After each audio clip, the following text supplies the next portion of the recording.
ده د علم فضیلت د علم مرتبه شان او شوکت د علم ارزښت او د علم مقام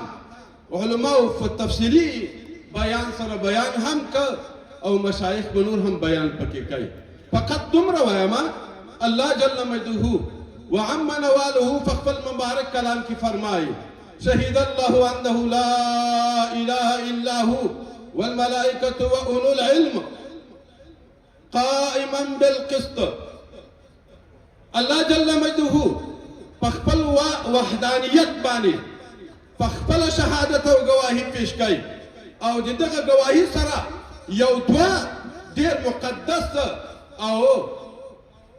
با ارزښت مخلوقات هغه په د گواهی کې ذکر کوي چې یو ملائکه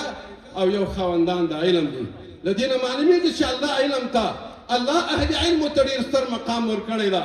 او قسم درته کوم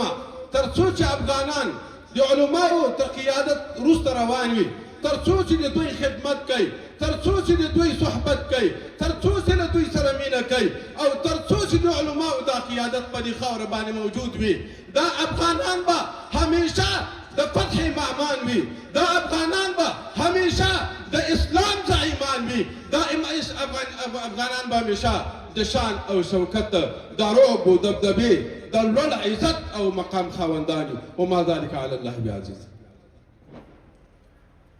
لکن د دغه فرصت نه په استفاده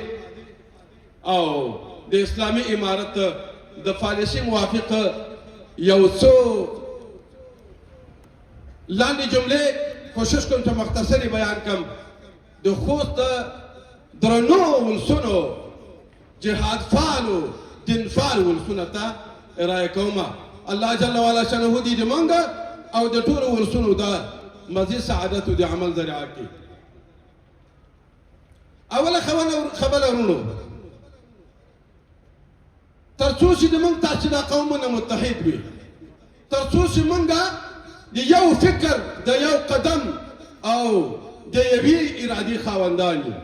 عزتونه به له موږ سره وي او شان و شوکت به د موږ سره وي دښمن به په هر لباس او په هر عنوان او په هر جامه کې هغه به له رسوایي سره مخ وي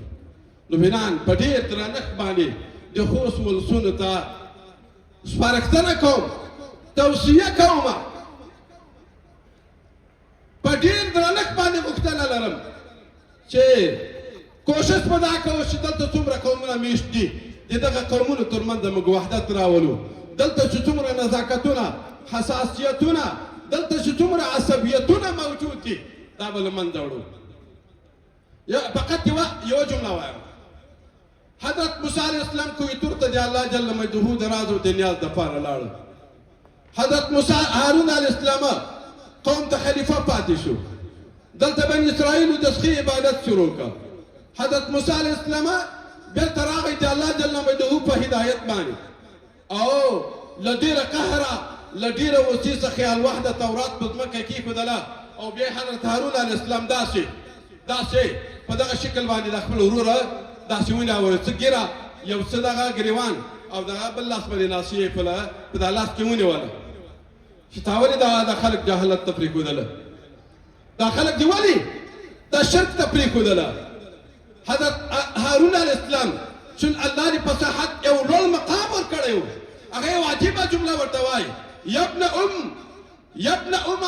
په اصطلاح د علم کې دې ته تعطیف ویلی شي مهرباني را جلبوي یبن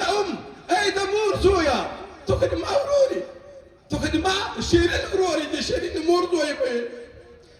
د شیرین پلار زوی به یې یبن